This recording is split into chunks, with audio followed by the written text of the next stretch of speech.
Hey guys, it's BitWZan with the Ichiban Gamer Club, and in this video, we're gonna look at the newest killer for Dead by Daylight. It's the Jigsaw Killer, or the Pig, as they refer to him, from the movie franchises Saw, and then much more recently, Jigsaw.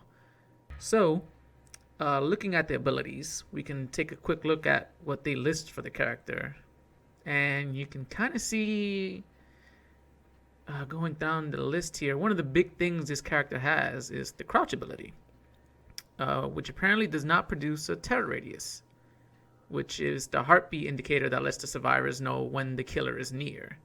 So it looks like once you crouch down with this character, you won't be able to tell when they're near you, which is pretty interesting. While crouched, you won't be able to attack like the normal way, taking swipes, but you will be able to hold your attack button and ambush the survivors with a dash attack. It doesn't one shot for a kill or for like a downing stage, but it is pretty good if you can creep up on people from behind using it, since they won't be able to hear you, and if they're working on generators, then it's actually pretty good. Given that that's pretty much the only other kind of attack this character has, I would think that's pretty good. It's not bad. I also think that for the character, it makes sense.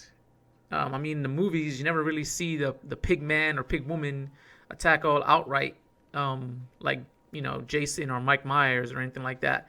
They tend to stick to the shadows and attack in that same manner, where they're like crouching around and either, you know, stab a person, or they inject that, you know, needle in the neck that kind of like knocks them out or whatever, and they can take them to the trap. So I thought that this made it kind of cool, like a cool implementation that they have for the game that's from the movie. So it looks like the other ability that the pig has is the reverse bear trap, which was made famous in the original Saw movies, and I think it's being used in the other ones. I haven't really kept up with all the other Saw movies. I think I made it to part 2 or 3, and then I kind of just tapped out after that. But if you're unfamiliar with the reverse bear trap, it's exactly how it sounds. It is a bear trap that is placed on the upper and lower part of the jaw of the victim, and it has a timer on it, and once the timer expires, the trap activates, bursting open and ripping the victim's jaw open. So it's pretty gruesome, and it sounds pretty rough, and it's something I'd be interested to see how it looks from the perspective of the survivor. I was only able to get hands-on with Jigsaw or with the pig character. I didn't really play as a survivor against anybody just yet, but you can bet that we were going to be getting back into this, me and the Nonsense crew, to see how that will look. So stay tuned for that. But as for the reverse bear trap, it looks like once you downed a victim, you can place the trap on them using the left trigger, and then the timer starts, interestingly enough, when the generator is completed. So it kind of like created this whole little puzzle for them. In that sense, because from there, the survivors are going to have to go around the map looking for a jigsaw box, so what is referred to, which have keys in them, and they're gonna have to locate the right key in all these boxes. So they're gonna be traveling all over through the map and stuff like that, trying to look for these keys inside of like all these other boxes and stuff like that, which kind of adds a different layer to the game, where it's usually I just have to get these generators, but if you have the bear trap on your head, well, now you're gonna have to be going all over this place scrambling to look for these jigsaw boxes in order to look for the right key, because you don't even know if it's going to have the key you need in it, which is pretty cool. And it looks like it's highlighted for the pig itself. So you have the generator that's highlighted in orange, and then the jigsaw boxes, which are highlighted in white. So, I mean, the pig is also going to be going all over the place. It doesn't look like they're going to have it that much easy, because there's that much more things they're going to have to look for. But, I mean, I guess you kind of like ration it down, considering like who has the trap on their head, who's going to be going for boxes and stuff like that. I don't know if other survivors can take the traps off your head, or if they can look for keys for you. I'm not too familiar with that side of it. I'd assume not. Like, it doesn't play out like how when Freddy Krueger puts you to sleep, another survivor can kind of wake you up. I doubt it would play out that way. This is me just guessing because I haven't got to play as Survivor against the pig killer yet. But if they're going like based off the movies, then I doubt they'd make it that simple. Especially considering that there's like multiple boxes and stuff all over the place. And then, so going back to the trap, it looks like there's a couple of ways that the trap can activate. The first is the actual timer. So once the trap is placed on the head, there's a timer that starts, which again, I'm not really sure how much time they'll have.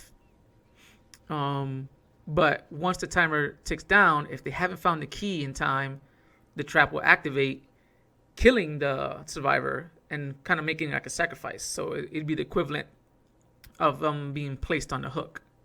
The second way is if you try to actually leave the exit gate without getting the trap off of your head, that also activates, which I thought was pretty cool because it's kind of a shout out to the movies. And if you look at the movies, it was always a big thing for him that you'd have for Jigsaw, that you had to solve the puzzle before leaving the game.